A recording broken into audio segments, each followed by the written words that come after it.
Bonjour, donc je vais vous parler de mon choix des PSI dans la prothèse de genou. Alors, comment je pose ma prothèse, hein? Moi, j'utilise des protocoles de RAC, récupération rapide, même dans 30% des cas, je réalise mes interventions en chirurgie ambulatoire avec un retour à domicile le jour même de mes patients.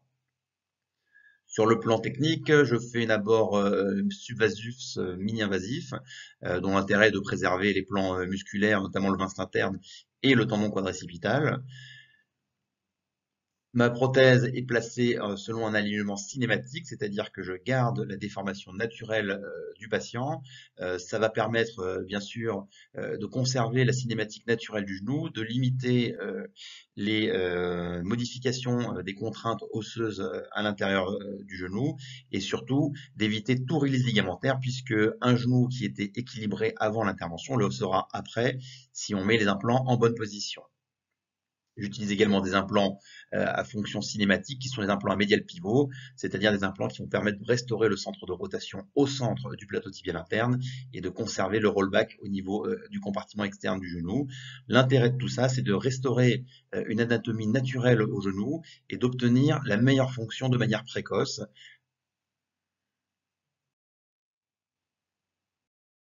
Alors pourquoi avoir choisi les PSI? Eh ben, c'est parce qu'on va pouvoir faire une véritable planification de notre intervention préalable à la chirurgie. Donc tous les réglages vont être paramétrés avant chirurgie.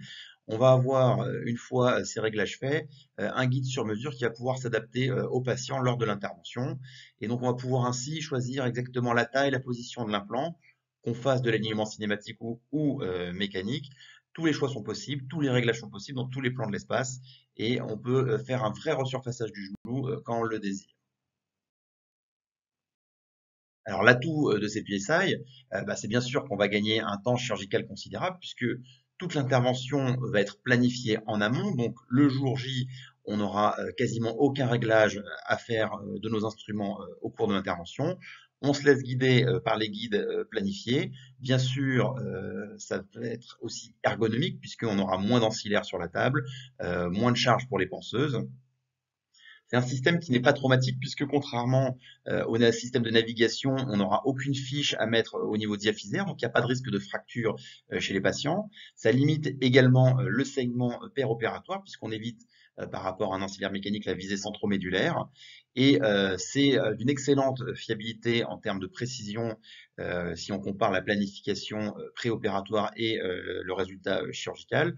Et bien sûr, c'est modifiable et contrôlable à tout moment de la chirurgie, puisque on va pouvoir contrôler les rotations de nos implants, on va pouvoir contrôler notre équilibrage ligamentaire et on va pouvoir corriger si besoin la rotation de notre implant fémoral, le varus valgus ou la pente tibiale ou au niveau du fémur. C'est donc un système assez précis, assez modulaire et qui va permettre de faire gagner beaucoup de temps et du coup dans une chirurgie mini-invasive, rapide et atraumatique, c'est le meilleur compromis à mon avis.